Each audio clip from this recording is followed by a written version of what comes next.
Olá, olá, 16 de junho de 2020, confira as principais notícias desta terça-feira. Maranhão ultrapassa a marca de 60 mil infectados pela Covid-19, número de recuperados ultrapassa 35 mil. Levantamento aponta que o setor do comércio foi o que mais fechou no estado durante a pandemia. Veja também como foi a reabertura de lojas de ruas e shoppings na capital. E ainda, prorrogado o prazo de proibição do corte de energia elétrica. Fique ligado na TV Difusora e tenha um bom dia, Maranhão.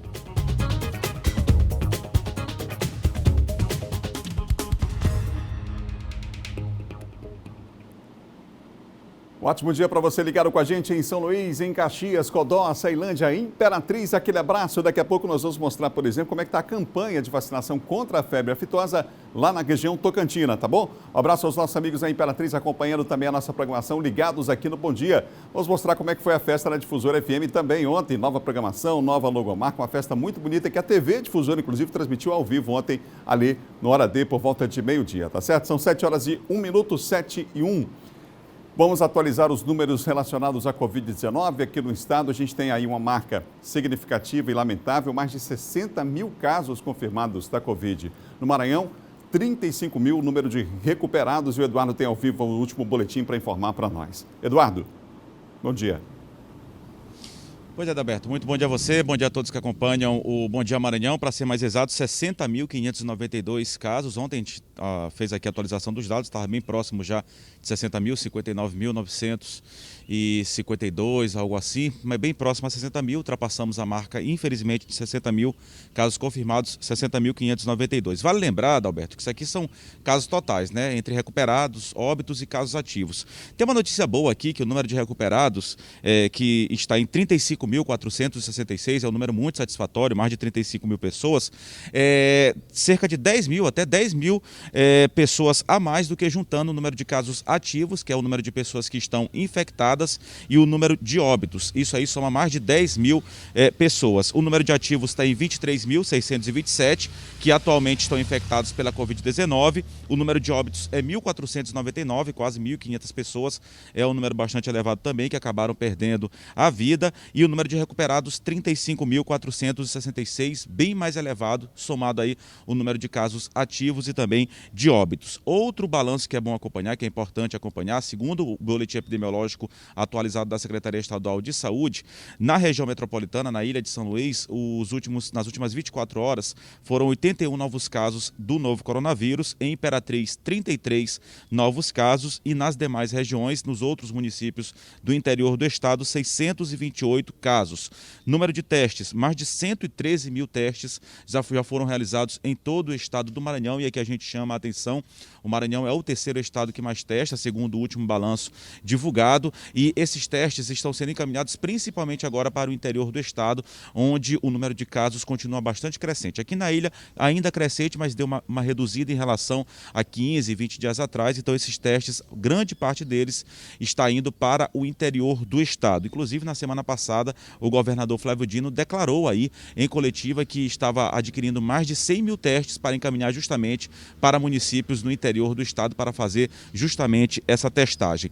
A ocupação em leitos também, dado super importante, aqui na Grande Ilha chega a 70%, esses dados que já ultrapassaram 90% de ocupação, agora está em 70%, mesmo assim é importante seguir as recomendações, e leitos de enfermaria pouco mais de 25%, quer dizer, reduziu bastante, é importante, mas é preciso seguir as recomendações para que não haja um novo aumento. Até por conta disso, Adalberto e telespectadores, há uma preocupação ainda maior com a abertura de leitos no interior do estado. Volto a dizer, o número de casos, segundo a Secretaria Estadual de Saúde, os boletins epidemiológicos têm apontado isso, vem crescendo no interior do estado, portanto, a ocupação mais reduzida aqui na Grande Ilha, então há um trabalho de reforço ainda maior no interior do estado. A Secretaria Estadual de Saúde, o governo do estado, ele acompanha justamente essa curva, né? O número de casos confirmados, o número de pessoas que precisam de tratamento, e agem dessa forma. Por isso é tão importante a questão da testagem, que é para saber justamente aonde vai investir com aí a inauguração de novos leitos, a exemplo do que aconteceu ontem no município de Pedreiras, com a inauguração de mais um hospital, e em breve no município de Viana também. Então o governo do estado, por meio da Secretaria Estadual de Saúde, faz justamente essa estratégia a partir desses casos confirmados, com a abertura de leitos nessas regiões. Em Imperatriz, a ocupação está bem mais elevada no leitos de UTI acima de 85%, leitos de enfermaria acima de 74%. Nas demais regiões, nos demais municípios do interior do estado, a ocupação dos leitos de UTI acima de 81% e de leitos de enfermaria 83%, confirmando o que eu disse aqui, que a curva continua bastante ascendente, principalmente no interior do estado, em relação à Grande Ilha, uma preocupação maior na inauguração de leitos, na disponibilização de leitos para a população do interior do estado. Só para finalizar aqui, os dados nacionais, segundo o Ministério da Saúde, nas últimas 24 horas foram 627 mortes, um número bem menor do que na semana passada. A gente chegou a noticiar mais de 1.200 mortes na semana passada. Houve uma diminuição, mesmo assim a gente reforça a importância de seguir as recomendações, e isso muito, segundo os especialistas, é porque as pessoas estão saindo de casa com a máscara. Ela não evita totalmente, mas ela diminui muito a questão do contágio. Então, por conta disso, o respeito a essa importante recomendação é que tem diminuído esses dados. Quanto mais as pessoas seguirem as recomendações, mais rápido a gente volta à normalidade. Nas últimas 24 horas também foram 20.647 novos casos. O país já soma, portanto, quase 44 mil óbitos, uma quantidade muito grande, 43.959 pessoas que acabaram morrendo, vítimas da Covid-19, e número de casos confirmados, 888.271. Quer dizer, existem muitas pessoas que ainda permanecem infectadas. A gente volta com você, Adalberto Melo. Obrigado, Eduardo, pelas informações. Você ligado aqui no Bom Dia Maranhão, ligado em todo o estado, no nosso Bom Dia, são 7h06, 7h06. Vai lembrar que ontem muitas cidades que haviam flexibilizado a questão da reabertura do comércio voltaram atrás, tiveram que tomar uma medida contrária a essa por conta do aumento em relação à pandemia. Claro que a gente torce para que isso não aconteça aqui no estado. A gente teve ontem o primeiro dia aí de reabertura dos shoppings, das lojas de rua também, mas é preciso mais uma vez apelar para o bom senso das pessoas.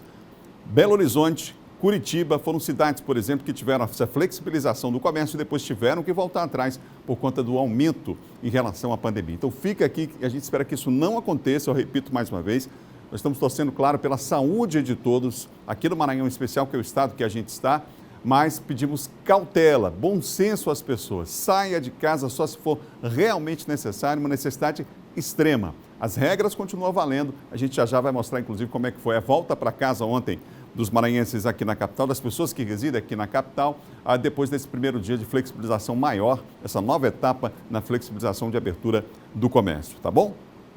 Por falar em comércio, a pandemia também fez um estrago grande, a gente sabe, na economia mundial. No Maranhão, várias empresas fecharam as portas. Mesmo assim, um levantamento feito pela Junta Comercial do Maranhão aponta que as baixas foram menores que no mesmo período do ano passado. Mas um detalhe, é preciso considerar que muitas empresas não oficializam o fechamento. A crise gerada pelo novo coronavírus acertou em cheio o Alexandro. Até janeiro desse ano, ele possuía 6 lojas de roupas confeccionadas por ele mesmo na Grande São Luís e uma outra em Morros. Com a disseminação da doença no estado, o empresário se viu obrigado a fechar 5 lojas. Eu acho que é o momento de eu pegar e fechar, porque senão vai acabar afetando o meu capital de giro, né? Então eu vou reduzir meu custo, né? Vou diminuir o custo com funcionário, com aluguel, com energia e focar, né, na que eu não pago aluguel, que pode estar trabalhando eu e minha esposa, né? Para diminuir o custo. Estabelecimentos comerciais foram os mais afetados pela pandemia da Covid-19. As cidades com o maior número de empresas fechadas no estado foram a capital São Luís, Imperatriz e São José de Ribamar. Entre os meses de março, abril e maio desse ano, 42,9% desses negócios fecharam as portas. Ainda assim, um quantitativo menor que o registrado no mesmo período ano passado. Nós tivemos um decréscimo de 42,9%. Foram 3.160 empresas que encerraram sua atividade no mesmo período em 2019, contra 2.211 empresas, mesmo nesse período difícil de pandemia. Há de se considerar que nem todas as empresas que encerram suas atividades procuram imediatamente a Junta Comercial do Estado para oficializar esse fechamento. Portanto, esses são os números que nós temos, que são menores de fechamento do que em relação ao ano passado. Desistir? Essa é uma palavra que não existe no vocabulário do Alexandro. Aos poucos ele está se reerguendo. E já que os consumidores ainda não podem ir até a loja, ele contratou o serviço de delivery para levar o produto até a casa do cliente. A escolha das peças é feita pelas redes sociais. Se a montanha não vai a Maomé vai até a montanha, né? A gente teve que se reinventar e é o que eu chego e falo muito para meus amigos, né? Para não desistir, né? Porque isso é uma fase, né? O empreendedor é isso, ele nunca tem uma coisa exata, ele nunca sabe como é que vai ser no próximo mês. E próximo ano, quem sabe, né? A gente está voltando a abrir as lojas de bairro, né? Porque é o que eu mais amo, né? As lojas de bairro. Tá perto dos meus amigos, da comunidade. Desistir jamais, não é? Olha, o levantamento da Juscema aponta também que do total de empresas fechadas, a maioria do comércio, seguido por alojamento e alimentação, indústria de transformação e atividades profissionais científicas e técnicas. Em relação aos municípios, você viu na reportagem, São Luís em primeiro lugar, em segundo Imperatriz, terceiro São José de Ribamar, em quarto Balsas e em quinto Timon, nas cidades dos municípios em que mais tiveram empresas fechadas durante os últimos 3 meses. São Luís, para que você tenha uma ideia, foram 271 estabelecimentos fechados oficialmente em março, 206 em abril e 213 em maio, para fazer um balanço desse último trimestre. Aí o trimestre mais afetado, digamos assim, esse período, né, da pandemia. São 7 horas e mais 10 minutos, 7h10, e você ligado aqui no Bom Dia Maranhão. Após quase 3 meses fechadas, as lojas de rua abriram ontem aqui na capital. O uso de máscaras e a higienização das mãos com álcool em gel ainda são obrigatórios. Na Rua Grande, principal do Centro Comercial de São Luís, lojistas animados com a reabertura do comércio. Ainda de forma gradual, mas já um alívio para o setor. Nós estamos aqui preparados para retornarmos à atividade depois de 86 dias parados aí. É um prejuízo muito grande para todos os lojistas, porque de qualquer forma o comércio vive de faturamento, de vendas, né? O cliente loja comprando, faturando para poder honrar com seus compromissos, com fornecedores, com questões tributárias, questões trabalhistas, né? Pagar salário de funcionário, enfim, tudo. E a movimentação de pessoas circulando pelas ruas acompanhou a abertura de parte do comércio. Muita gente circulando na manhã desta segunda-feira pelos principais pontos comerciais do centro da cidade. Guilherme já estava precisando de roupas novas. Vim comprar umas bermudas mesmo, normal. Necessidade mesmo do uso, né, do dia a dia. A reabertura seguiu o protocolo sanitário.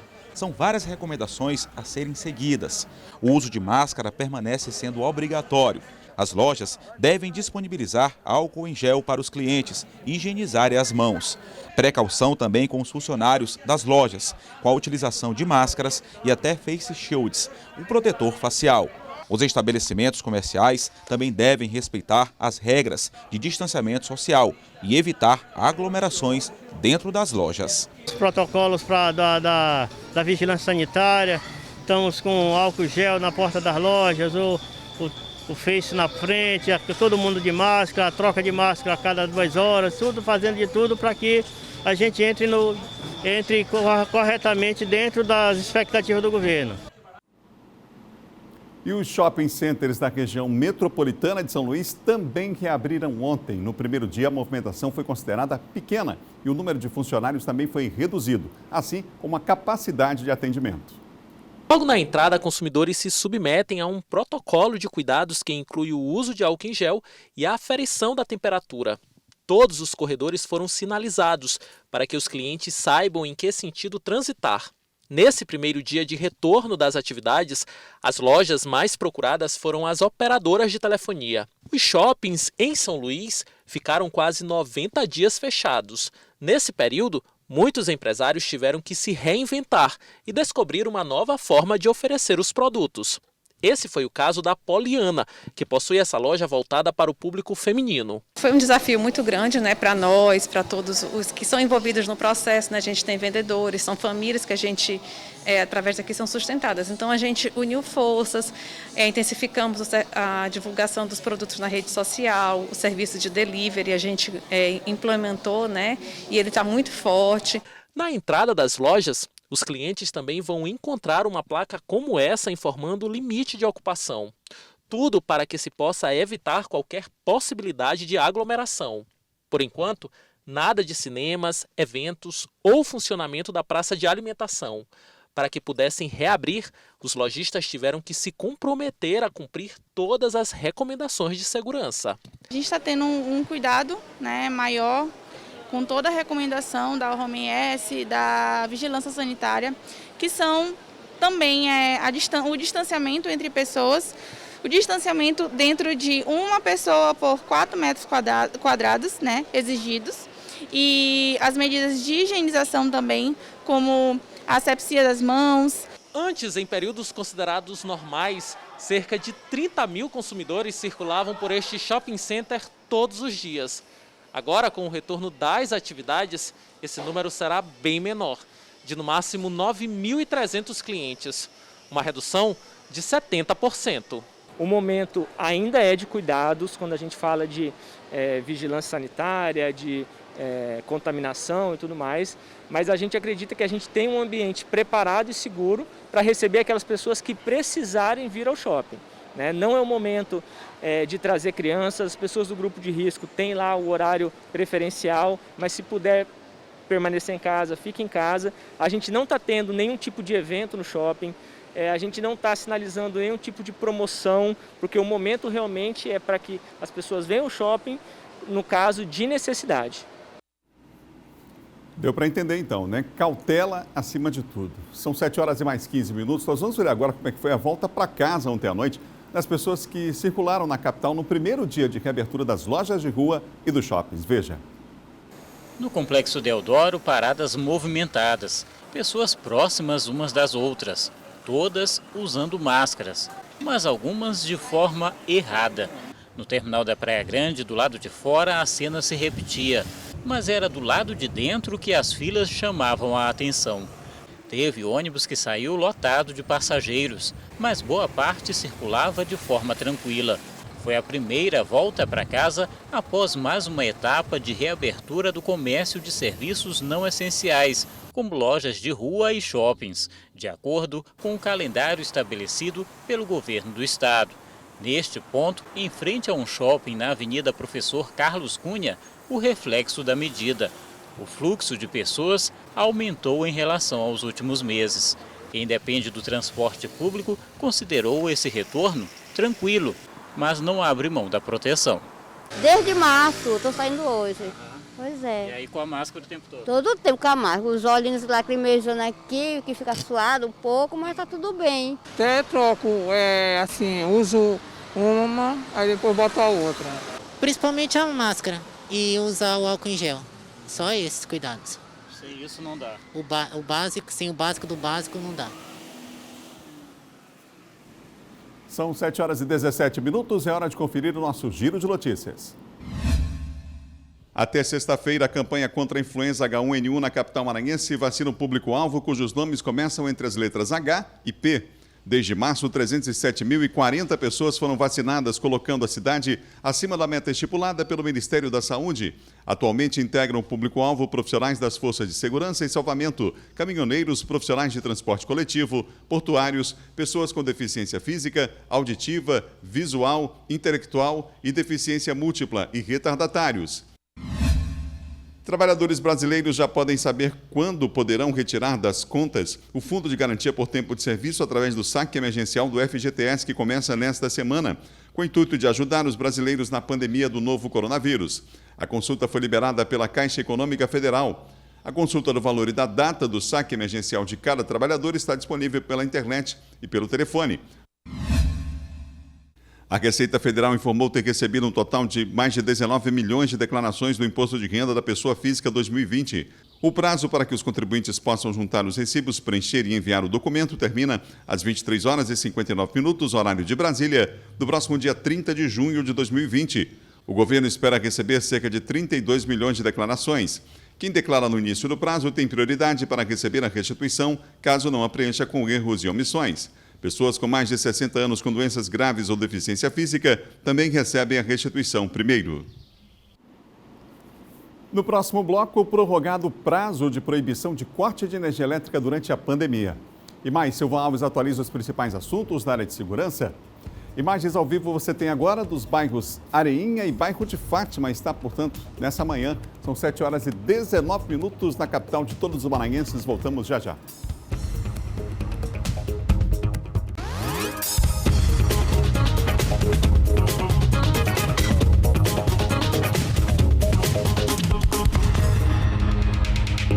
De volta ao Bom Dia Maranhão aqui na TV Difusora. Um abraço para você que acompanha a gente nas nossas plataformas digitais. A Neilza Tavares está ligada com a gente em Rosário. Lá, o Mauro Lopes está ligado com a gente em São Paulo, capital. Também o Alberto Jorge Alves ligado com a gente. E a Claudenilce Pereira. Jaci Costa também, um abraço. Obrigado por acompanhar o nosso programa aqui nas redes sociais. Compartilhe com os amigos aí. Estamos no Facebook, no Instagram, também ao vivo. Além da TV, claro, você acompanha o Bom Dia Maranhão logo cedinho com muita informação. Olha, a Universidade Federal do Maranhão segue investigando 7 casos de supostos fraudadores de cota. E após uma campanha de denúncia em uma rede social, novos processos foram abertos para a investigação. As denúncias estão sendo acompanhadas pela Comissão da Verdade da Escravidão Negra no Brasil, que já pediu o apoio da OAB e Defensoria Pública para as investigações. O caso ganhou repercussão após um perfil em uma rede social expor várias situações de possível fraude. Pessoas brancas que teriam conseguido vagas na Universidade Federal do Maranhão por meio de cotas para negros. A conta foi retirada do ar, mas, segundo o advogado da comissão, ofereceu dados suficientes para que o Ministério Público possa ser provocado a agir. A comissão defende que o estudante que participou da fraude deve perder a vaga, já aquele que conseguiu concluir o curso deve devolver aos cofres públicos o dinheiro gasto com a sua formação. Uma campanha para denúncias anônimas vai ser criada a partir de agora. Desde 2012, não existe uma comissão de heteroidentificação para verificação dos casos, assim como também existia uma grande falha na UEMA. E também vamos estar ampliando essa campanha para todos os concursos públicos do Estado. Haja vista a lei estadual que prevê 20% da cota para negros no concurso público. Ou seja, a gente vai pegar todo o ensejo que é a fraude à cota racial e aplicar em tudo aquilo que estava sendo fraudado aqui no Estado do Maranhão. A UFMA oferta vagas destinadas ao sistema de cotas desde 2007. Uma comissão avaliava os candidatos, o que mudou em 2012, com a aprovação da lei que exigia apenas uma autodeclaração.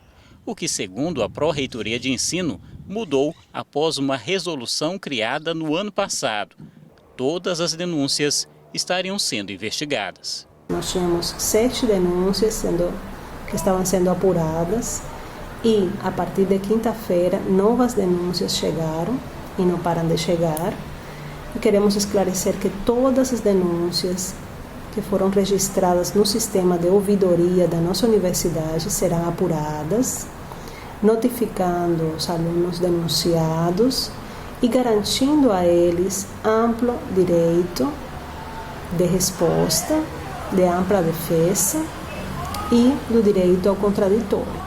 Segundo o advogado, a medida que deveria servir para reparar danos históricos acabou representando uma série de prejuízos. Existiam diversas leis estaduais e federais que impediam com que o negro pudesse ter acesso à rede pública de ensino.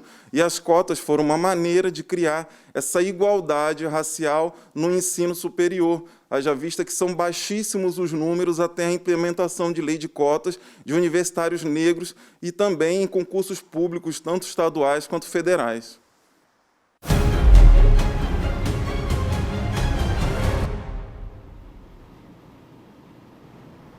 Ele apresentou agora há pouco o Bandeira 2, está comigo já aqui no Bom Dia. Olá, Silvão, bom dia para você. Olá, bom dia, Alberto, bom dia a todos. Ô, Silvão, um pescador de 54 anos está desaparecido desde o dia 29 de maio? A família dele achou estranho o desaparecimento dele, a forma com que os colegas dele, que estavam com ele na embarcação, procederam, ou seja, não comunicaram a Capitania dos Portos e não comunicaram a polícia. A família foi comunicada dias depois, ele é morador ali da comunidade saviana, seu José Carlos Mendes, 54 anos, e ele trabalhava como pescador lá em Apicum-Açu. Uma família suspeita que, em função desse comportamento estranho dos outros pescadores que estavam com ele nessa embarcação aí, é que ele tenha sido assassinado e tenha sido jogado ao mar. A Capitania dos Portos já foi notificada, determinou a apreensão dessa embarcação, e também a polícia, lá em Apicum-Açu, mandou o caso lá para Cururupu, onde foi instaurado o inquérito e onde devem ser ouvidos esses pescadores. Eles não acreditam que ele tenha caído da embarcação, como eles tentam dizer, porque ele era um pescador experiente, né? E que tinha know-how de pescar em toda essa costa aqui do litoral do Maranhão e de outros estados. E aí eles acreditam que, na verdade, como ele tinha recebido um dinheiro, estava com dinheiro na carteira, a carteira dele não foi encontrada, os documentos, os objetos pessoais também, ele não acredita que ele tenha caído e que essa sacola, a mochila que ele tinha, tenha caído também da embarcação. Então a família quer uma investigação aprofundada sobre isso, porque acha muito estranho o desaparecimento desse pescador. Silvano, 9 pássaros da espécie conhecida como bigode, eles foram apreendidos em uma abordagem feita pela Polícia Rodoviária Federal. Onde foi?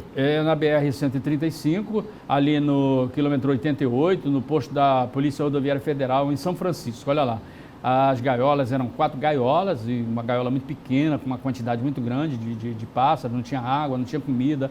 E aí a Polícia Rodoviária Federal abordou esse veículo aí, que no caso é um Polo, né? O condutor ele foi multado, né? Porque isso é crime ambiental, e os próprios agentes da Polícia Rodoviária Federal fizeram a soltura, né? Colocaram os pássaros em liberdade ali mesmo, naquele trecho de mata, ali à margem da BR-135. Né? Foi mais uma abordagem, mais uma apreensão feita. Isso é crime, né? Transportar, manter privado de liberdade pássaros, né? É um crime ambiental, né? E, consequentemente, o acusado ele deve responder na forma da lei. Ou seja, quem vai para a gaiola agora é quem Sim, cometeu o pois crime. Quem pode ir para a gaiola agora é quem estava mantendo os bichinhos presos aí. Um detalhe é que, geralmente, esses pássaros, eles vêm, como ele estava vindo no sentido decrescente, ele estava vindo do interior, não é? Onde deve ter feito a captura desses pássaros aqui para vender na capital. Obrigado, Silvano. Até amanhã. Ok, até amanhã. Bom dia, Adalberto. Silvio Alves, que apresenta de segunda a sexta, 6 da manhã, o Bandeira 2 aqui na TV Difusora. São 7h29 agora, 7h29.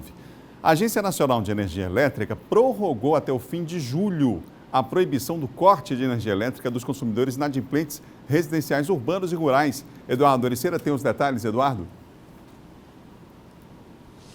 Pois é, Adalberto, em mais um mês, né? Essa proibição anteriormente era de 90 dias, que foi aí a medida que foi adotada pela Agência Nacional de Energia Elétrica, a ANEEL, até o final de junho. Portanto, até o final desse mês que a gente se encontra agora, essa medida que foi aprovada no final de março, portanto, aí no prazo de 90 dias, seria para ter finalizar agora, terminar no final do mês de junho, no final deste mês que a gente se encontra, mas foi prorrogado aí por mais um mês, então não pode haver corte, a proibição de corte aí de energia elétrica por questão de inadimplência, por falta de pagamento, até o final do próximo mês, até o dia 31 de julho, portanto não pode haver corte por conta aí da inadimplência dos consumidores. Ao justificar a prorrogação do prazo, a diretora da ANEEL, a Elisa Bastos Silva, ela relatou que em muitas cidades brasileiras, inclusive aqui no Maranhão, mas em várias cidades brasileiras, as pessoas ainda têm dificuldade em sair. Ainda a pandemia está alastrada por várias partes do país, alguns casos em maior escala, em outros em menor escala, mas casos aí do novo coronavírus sendo confirmado, aí casos sendo confirmados em todo o país, e por conta disso há uma dificuldade muito grande das pessoas ainda saírem, principalmente aquelas pessoas do grupo de risco, né, idosos, pessoas com comorbidades. Então, foi prorrogado esse prazo por mais de um mês para ver se essa situação ameniza de pandemia provocada pela Covid-19. A relatora também informou, a diretora, né, a relatora desse projeto, a diretora da ANEEL, dessa medida, ela explicou ainda que no dia 1º de agosto, pode haver, a partir do dia 1º de agosto, quando encerrar esse prazo aí, essa prorrogação já até o final de julho, pode haver esse corte a partir do dia 1º de agosto por inadimplência. Só que ela disse que as distribuidoras de energia elétrica, as responsáveis aí pela energia elétrica de cada cidade, de cada estado, eles devem informar com antecedência os consumidores sobre o corte para disponibilizar, dar a oportunidade desses consumidores em fazer aí esse pagamento, efetuar esse pagamento para que não haja, portanto, esse corte. Então, portanto, até o dia 1º de agosto está suspensa e proibido o corte de energia elétrica por conta da pandemia do novo coronavírus, e só a partir do dia 1º de agosto pode haver esse corte, havendo as distribuidoras de energia elétrica precisam informar aos consumidores. Lembrando que é uma prerrogativa aí das distribuidoras de energia elétrica, passado esse prazo aí de prorrogação até o final de julho, eles podem fazer o corte, desde que avisem, as pessoas não devem ficar inadimplentes. Foi uma medida que foi tomada por conta da pandemia, mas claro, passado aí o mês de julho, as pessoas devem efetuar os pagamentos aí das suas faturas. A gente volta com você, Adalberto Melo.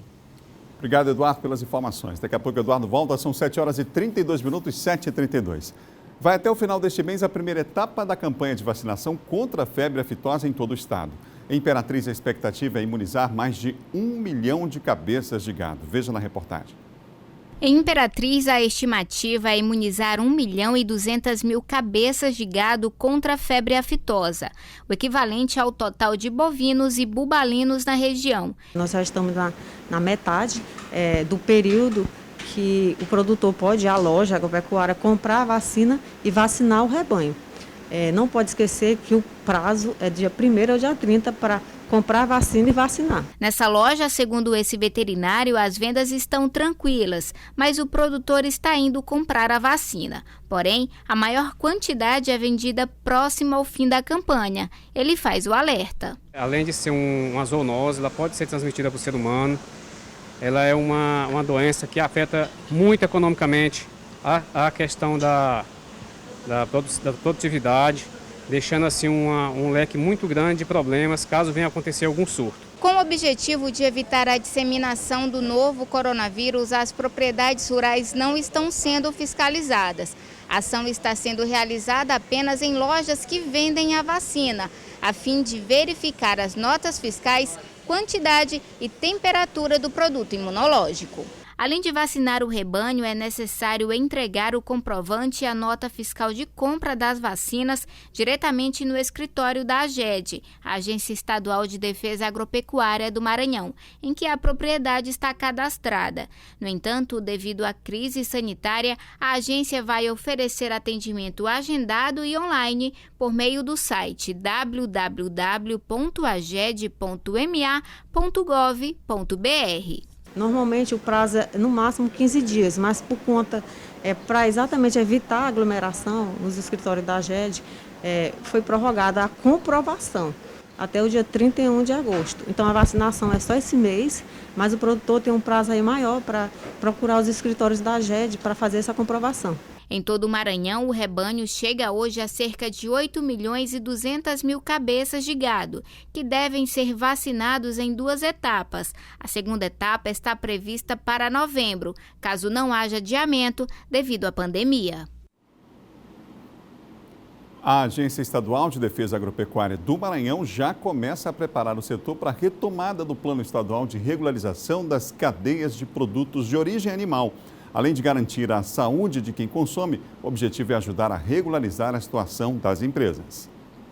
A pandemia do novo coronavírus impôs uma maior vigilância com a higiene das mãos, mas o alto risco de contaminação em superfícies obriga o consumidor a redobrar a atenção na hora de fazer as compras.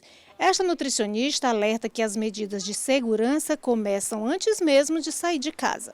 Onde você deve manipular os alimentos da forma correta, mas fazer também a sua higiene pessoal. Antes de você ir comprar o alimento, você tem que lavar as mãos, tomar seu banho, e aí você vai para o supermercado, para a feira, para fazer suas compras. Mas os cuidados com a higiene vão além dos balcões de açougues e supermercados. Embora não haja evidências de transmissão do novo coronavírus por alimentos de origem animal, os cuidados com a higiene e a procedência desses alimentos não podem ser desprezados. Nós continuamos com as inspeções nos estabelecimentos que têm o serviço de inspeção, alguns até permanentes, como os abatedouros, onde os nossos inspetores permanecem em todo o período da pandemia, sempre que há abate. Mas houve uma redução nas fiscalizações dos clandestinos e sem procedência, por causa dessa dificuldade. Entretanto, agora a gente está retomando as nossas atividades de fiscalização de forma mais intensa. Mesmo com algumas ações suspensas por conta da pandemia da Covid-19, a Agência Estadual de Defesa Agropecuária do Maranhão se prepara para a retomada do Plano Estadual de Regularização das Cadeias de Produtos de Origem Animal, que, além de garantir a saúde do consumidor, ajuda a regularizar empresas e gerar riquezas para o Estado. Temos um plano estadual e seguimos esse plano estadual e estamos agora retomando a execução desse plano. Esse plano tem 2 frentes que andam de forma paralela. Uma que é o incentivo à regularização dos estabelecimentos que produzem alimentos de origem animal e o outro é inibir aqueles estabelecimentos que não estão adequados e continuam a produzir. Então, é ação fiscalizatória. No próximo bloco, veja como foi o lançamento da nova logomarca e a estreia da nova programação da Difusora FM. E mais, João Coutrin vem aí com o bloco de política. São 7h37. O Bom Dia volta em instantes.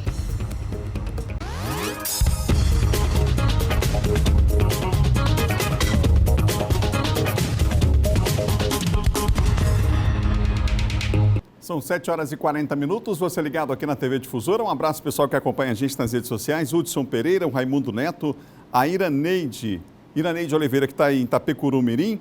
O Adel Lima está com a gente ligado em Vitória do Mearim, pessoal acompanhando a gente nas nossas plataformas digitais, tá bom? E a pergunta que eu faço agora é, será que vai chover? Já sabe que é hora da previsão do tempo aqui, né? Vamos começar com São Luís. Hoje, céu parcialmente nublado, com possibilidade sim de chuva, hein? Mínima de 24, máxima de 31 graus. Na segunda maior cidade do estado, Imperatriz, céu parcialmente nublado, baixa probabilidade de chuva, 21 de mínima e de máxima 33 graus. Na segunda maior, na cidade de Caxias, aí na região dos Cocais, céu parcialmente nublado, possibilidade de chuva, mas uma chuva leve por lá. 23 de mínima, máxima 33 graus. Mais 3 cidades no nosso mapa? Vamos para mais 3? Vamos lá. Mais 3 cidades aqui no nosso mapa, a gente mostra para você. Parceria com o LabMet, Laboratório de Meteorologia, Itapecuru-Mirim. Pessoal ligado, acompanhando a difusora lá. Céu parcialmente nublado, com possibilidade de chuva leve, mínima de 23, máxima de 31 graus. Um abraço aos amigos de Bacabal, por lá hoje céu parcialmente nublado e possibilidade de chuva, mas uma chuva leve. 21 de mínima, 32 de máxima. Região sul, Balsas, pouca nebulosidade, sem previsão de chuva, hein? E o calor, temperatura lá em cima, mínima de 20, a máxima é de 33 graus na cidade de Balsas. São 7h41. 7h41. Morreu aos 80 anos o deputado estadual Zé Gentil. O parlamentar estava internado desde o início do mês em um hospital de Teresina, após testar positivo para a Covid-19. Nascido em Caxias em 18 de maio de 1940, José Gentil Rosa, o Zé Gentil, foi secretário municipal, vereador de Caxias e estava no 4º mandato não consecutivo de deputado estadual. Foi também um dos parlamentares que elaboraram a atual Constituição do Estado do Maranhão, promulgada em 5 de outubro de 1989. Ele estava internado desde o dia 7 de junho em um hospital de Teresina, no Piauí, após ter sido infectado pelo novo coronavírus. A família anunciou a morte do parlamentar pelas redes sociais. Em nota, o senador Everton manifestou pesar pela morte de Zé Gentil. O presidente da Assembleia Legislativa do Maranhão, deputado Otelino Neto, se solidarizou com a família do colega parlamentar pelo Twitter. A Câmara Municipal de Caxias lamentou a perda e decretou luto oficial por 3 dias. A nossa cidade amanheceu consternada. Afinal de contas, nós perdemos um homem com a trajetória política das melhores possíveis. Foi vereador aqui nesta casa, presidente aqui desta casa e representou muito bem o povo da nossa cidade. O deputado estadual Adelmo Soares também lamentou a morte de Zé Gentil. Deixo aqui meu abraço fraterno a toda a sua família, aos seus correligionários, seus amigos e também peço que Deus possa recebê-lo de braços abertos. A deputada Cleide Coutinho manifestou solidariedade através de nota à imprensa. Um rápido cortejo percorreu algumas ruas da cidade. O corpo do deputado Zé Gentil foi enterrado no cemitério de São Benedito. Devido à pandemia da Covid-19, não houve velório.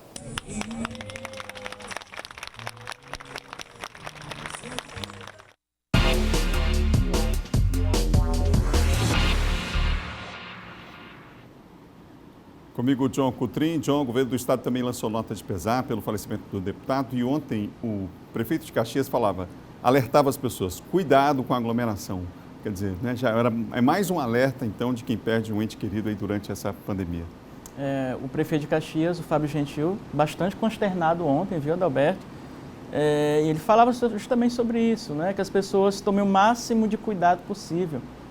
Só quem perde um ente querido sabe, né, a dor, Adalberto, e ainda mais o Fábio Gentil, prefeito, que tinha uma ligação muito forte com o pai dele, né, com o Zé Gentil. Eles sempre estavam juntos.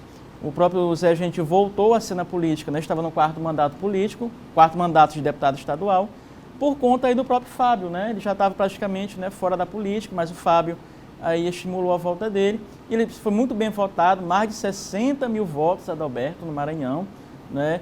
E quase 32 mil votos só em Caxias, ou seja, um político ali bastante reconhecido na cidade de Caxias. Para você ter uma ideia, né, em pouco tempo, Caxias perde duas grandes lideranças políticas, o Zé Gentil e o Humberto Coutinho, que era presidente da Assembleia, né, que faleceu de câncer, ou seja, dois grandes políticos do Maranhão e dois grandes políticos de Caxias se foram, Adalberto, nesses últimos anos, né, deixando uma lacuna muito grande na política do Maranhão e na política de Caxias. Hoje os representantes de Caxias, deputado estadual, o deputado Cleide Coutinho, né, e o deputado Adelmo Soares. Caxias tinha 3 deputados na Assembleia.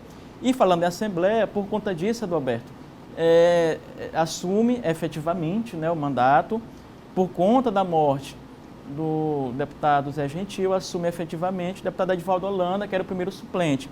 O deputado Edivaldo Holanda já era deputado na condição de suplente, porque o Marcelo Tavares, deputado, né, secretário hoje do governo Flávio Dino, se licenciou. E aí, Adalberto, com o deputado Edivaldo, né, ele assumindo efetivamente o mandato, o deputado Edivaldo Holanda, de São Luís, aí nessa questão das suplências, né, que os secretários também estaduais, também os deputados assumiram cargos no governo e outras funções, sobe também como suplente a deputada Valéria Macedo, do PDT. Então, a Valéria Macedo deve subir aí como na condição de suplente, não é? Por conta aí dessa mexida do falecimento do deputado Zé Gentil. Então, vamos falar da política nacional, porque após o encontro, o ministro Weintraub com manifestantes que atacaram o Supremo Tribunal Federal, o Bolsonaro estuda aí agora a demissão. Já há um comentário nos bastidores seguinte, ou cai o ministro ou cai o governo. Exatamente.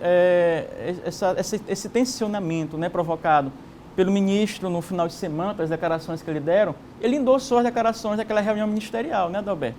Falando que os ministros eram vagabundos, que tinham que ser presos. Ele voltou a afirmar isso nessa manifestação que ocorreu aí no final de semana, em que ele já tinha dado opinião sobre aqueles vagabundos, disse ele, né?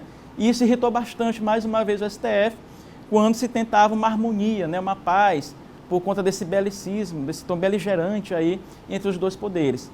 E estava se fazendo a ponte, e aí acabou, né, infelizmente, aí Adalberto gerando mais tensionamento. E o presidente Bolsonaro, falou ontem que está tentando resolver a situação do senhor, né, do ministro Abraham Weintraub, aí da Educação. A saída honrosa dele, ele deve assumir algum cargo de assessoria especial, ou então até cogitou-se aí um cargo de diplomata aí, né, no governo Bolsonaro.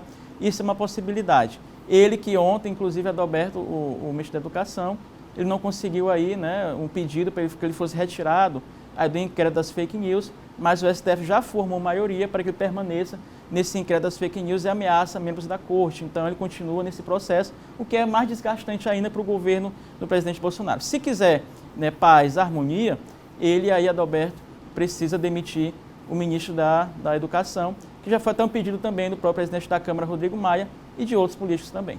Aliás, há quem diga que demorou demais, né? Já era para ter caído há mais tempo o ministro da Educação. Vários foram os episódios que aconteceram. Aliás, o ministro, inclusive, foi multado em R$2.000 pelo governo do Distrito Federal, porque estava em local público sem uso da máscara, é bom que se diga também. Bom, vamos voltar para a nossa política local, porque o vereador Osmar Filho, presidente da Câmara Municipal de São Luís, desistiu de sua candidatura e anunciou com quem o PDT vai para as eleições, nessas eleições, portanto, desse ano de 2020, John? Isso, anunciou ontem aqui no programa Ponto e Vírgula da Difusora FM, 6 da tarde. Essa entrevista aí, aqui para o Sistema Difusora, em primeira mão, o Sistema Difusora recebeu essa entrevista, né, do presidente da Câmara, vereador Osmar Filho, que ele anunciou aí o apoio dele, Osmar Filho, e do PDT ao deputado Neto Evangelista, pré-candidato a prefeito de São Luís pelo Democratas. Então, ele recebe esse apoio aí, de certa forma. O PDT tem um certo histórico na capital maranhense, né, Adalberto? Aí com Jackson Lago, que está do Palácio, hoje prefeito Edivaldo Holanda, tem toda uma militância, um suporte político aí que vai dar força e engajamento, né, à pré-candidatura do Neto Evangelista. Nós temos aí, inclusive, um vídeo exclusivo que nós conseguimos, né, com o deputado Neto, que ele comenta sobre esse apoio que ele recebe do PDT, do Osmar Filho, do senador Everton, né, da bancada estadual, bancada federal, né, presidente do municipal do diretório, vereador Raimundo Penha, ou seja, toda a estrutura do PDT. O Neto comenta aí, ele falou isso, mandou para a gente de forma exclusiva esse vídeo aqui para o Bom Dia Maranhão. Vamos acompanhar. Muito feliz em receber o apoio do presidente da Câmara de Vereadores de São Luís, Osmar Filho, que retira nesse momento a sua pré-candidatura, como ele mesmo colocou, em consenso com as principais lideranças políticas do PDT, a bancada na Câmara, o senador Everton, os movimentos sociais do partido, para declarar apoio para a nossa candidatura, pelo nosso projeto para a cidade de São Luís. Portanto, as fileiras estão engrossando e eu tenho certeza absoluta que daqui em diante mais pessoas farão adesão ao nosso projeto político para a construção de um plano de desenvolvimento para a nossa cidade de São Luís. Portanto, aí Adalberto, né, o Neto falando de forma exclusiva aqui com o Bom Dia Maranhão, e ele recebeu com muita felicidade esse apoio do PDT. Ele sabe que é importante o apoio do PDT, né, a pré-candidatura dele.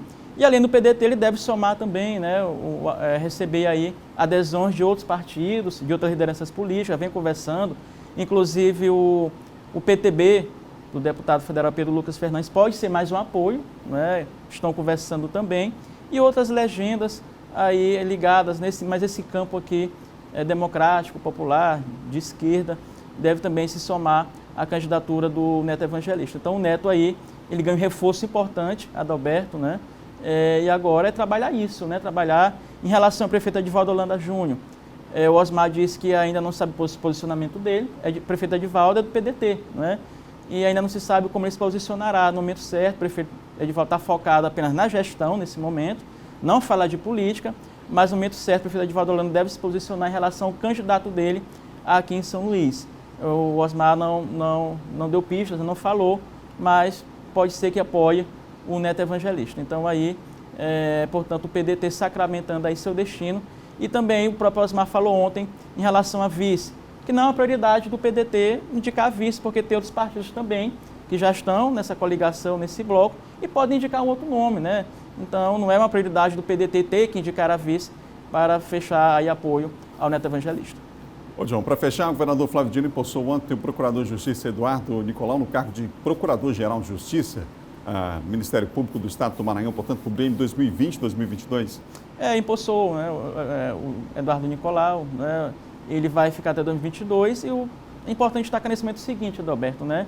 Primeiro, manter a harmonia dos poderes, é até importante nesse momento, né, manter essa harmonia dos poderes, e também o combate à corrupção e improbidade administrativa, né, que é o papel aí, né, do chefe do Ministério Público atuar nessa frente. Então, preservando os valores democráticos, né, republicanos, isso é importante também, nesse momento que nós estamos vivendo no país. Então, com esses princípios, né, basilares, que o procurador deve, portanto, assumir, aí, aliás, já assumiu e tem essa tarefa, manter a harmonia dos poderes, combate, fiscalização, corrupção, improbidade, e também manter os valores democráticos e republicanos.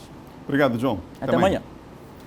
John Coutrinho, nosso comentarista de política. Olha, já estão disponíveis os dados para o pagamento do IPTU 2020, hein? Eduardo Ericeira está comigo ao vivo e tem os detalhes, Eduardo.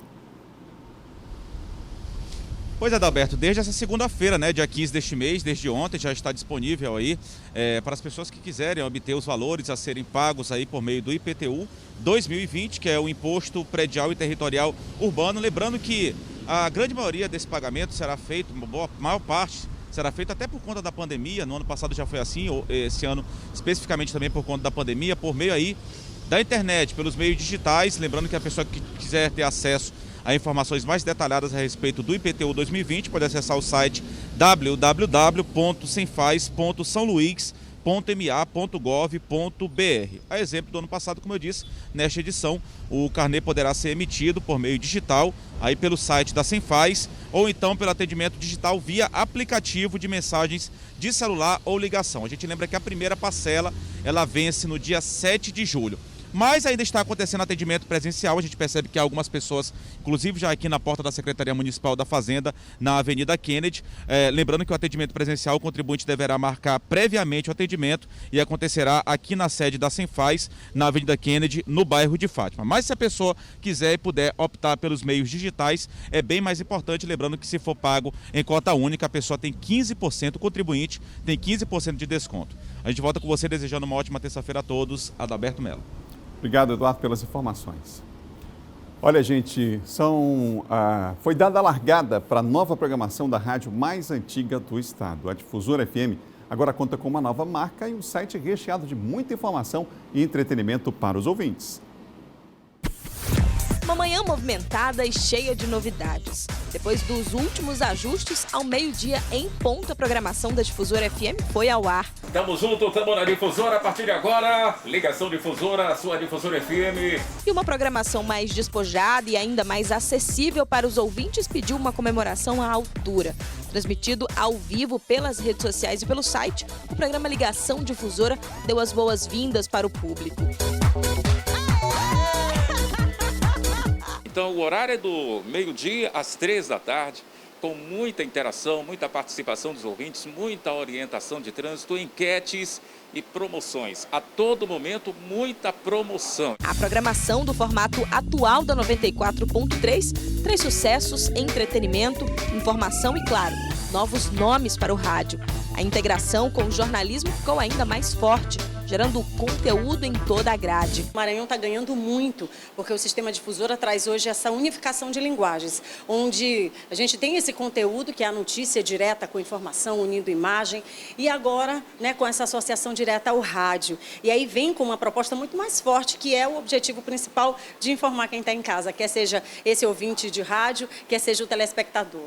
Nós aqui do Departamento de Jornalismo estamos com nossa equipe, né, pronta para fazer esse jornalismo confiável, com credibilidade para o ouvinte da Difusora FM, que com certeza vai curtir esse novo formato da rádio. Não só o entretenimento, mas também o jornalismo. Então quem estiver ouvindo a Difusora FM vai ficar bem informado e vai se divertir também. A ideia agora é também aproximar o ouvinte através de promoções e mais engajamento nas redes sociais. A rádio mais antiga e de maior audiência do Maranhão ainda tem muita novidade nos próximos dias.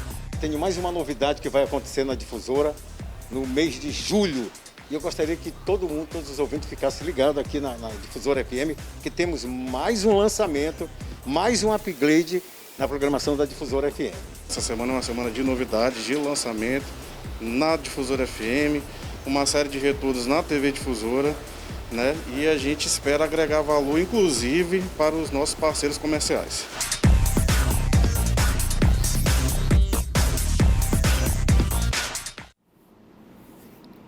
Muito legal e ficou bonita essa marca, hein? Linda demais da Difusora, mais bonita ainda e legal saber que você está ouvindo o rádio cedinho, 6 da manhã, já tem informação por lá, gente. A gente inclusive dá uma passada por lá com o Robson, bate o papo com a Kate também, ao vivo, com muita informação, desde 6 da manhã cedinho já tem jornalismo na sua Difusora FM. Ontem a estreia da programação a partir de meio-dia, hoje a estreia do período da manhã, dos novos programas, da nova programação. Vai lá, ouve a 94, a primeira, tá bom? Bom Dia Maranhão termina agora, gente. Outras notícias você confere no nosso Portal M10. Amanhã cedinho a gente vai estar por aqui, depois do Bandeira 2, com muita informação de todo o estado. Lembrando que na hora do almoço você sabe o cardápio com as melhores notícias. Esse cardápio está no Sistema Difusora de Comunicação. Você pode ouvir no rádio ou pode acompanhar na TV, aí na sua cidade. Muita informação na hora do almoço para você, com um balanço das principais notícias da manhã, tá bom? A gente se encontra às 7, depois do Bandeira 2. Quero tomar café da manhã com você. Amanhã, com certeza, quarta-feira. Tchau, tchau. Até lá.